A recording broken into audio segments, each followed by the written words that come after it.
2025-এই তার মুখ ফসকে বেরিয়ে গিয়েছিল দলের বৈঠকে চেয়ার না পাওয়ার অপমানের কথা।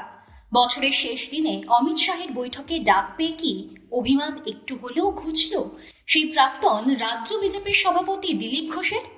বুধবার কেন্দ্রীয় স্বরাষ্ট্রমন্ত্রী অমিত শাহের বৈঠকে রাজ্য বিজেপির অন্য নেতাদের সঙ্গে ডাক পেয়েছিলেন দিলীপ ঘোষও। 8 মাস পরে প্রকাশ্যে তাঁকে বিজেপির কোনো বৈঠকে দেখা গেল। গত এপ্রিল মাসে দীঘায় জগন্নাথ মন্দিরের উদ্বোধনে সস্ত্রীক গিয়েছিলেন দিলীপ। তারপর থেকেই রাজ্য বিজেপির সঙ্গে তাঁর দূরত্ব বাড়ছিল। ডাক পাননি প্রধানমন্ত্রী নরেন্দ্র মোদী অমিত শাহের জনসভাতেও। ভোটের মুখে এবার কি সেই বরফ ধীরে ধীরে গলতে শুরু করেছে? মান ভাঙিয়ে লড়াইয়ের ময়দানে নামতেই কি কলকাতায় শাহের বৈঠকে ডাকা হলো পুরনো ঘোড়া দিলীপকে? পশ্চিমবঙ্গ বিজেপির সাংসদ এবং বিধায়কদের নিয়ে সল্টলেকে সেক্টর 5-এর একটি হোটেলে বুধবার বৈঠকে বসেন অমিত শাহ। সেখানেই ডাকা হয় দলের প্রাক্তন সাংসদদেরও। দিলীপ ছাড়াও ছিলেন লকেট চট্টোপাধ্যায়, অর্জুন সিংহ, সুভাষ সরকার, নীতিশ প্রামাণিকরা। তবে গত কয়েক মাস দলের নানান কর্মসূচিতে এরা কেউ দিলীপের মতো ব্রাত্য ছিলেন না। মমতার সঙ্গে দীঘার সাক্ষাতের পর প্রধানমন্ত্রীর বৈঠক হোক বা রাজ্য বিজেপির শীর্ষ স্তরের কোনো বৈঠক, কোথাও দিলীপকে ডাকা হয়নি। দলীয় সূত্রে জানা গিয়েছে, বুধবারের বৈঠকের জন্য দিলীপকে মঙ্গলবার রাতে ফোন করেছিলেন খোদ সুনীল বনসল, যিনি পশ্চিমবঙ্গ বিজেপির দায়িত্বপ্রাপ্ত কেন্দ্রীয় পর্যবেক্ষক।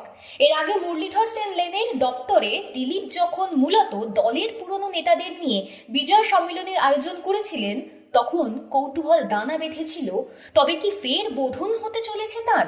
তিনি কি জায়গা পেতে চলেছেন পদ্মের কোর কমিটিতে?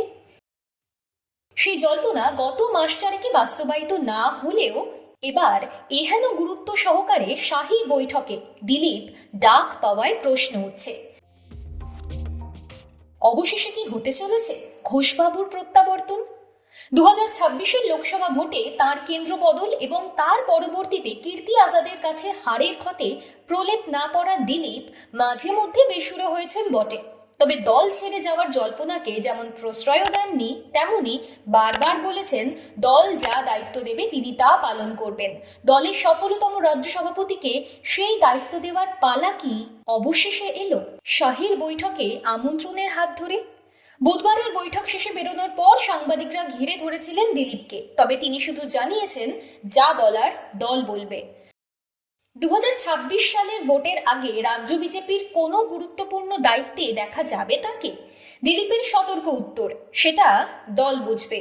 আদি নব্য দ্বন্দ্বে যেবার বঙ্গ বিজেপি কি বুঝবে এই দাবাং নেতাকে আবারও মূল স্রোতে ফিরিয়ে আনার প্রয়োজনীয়তার কথা?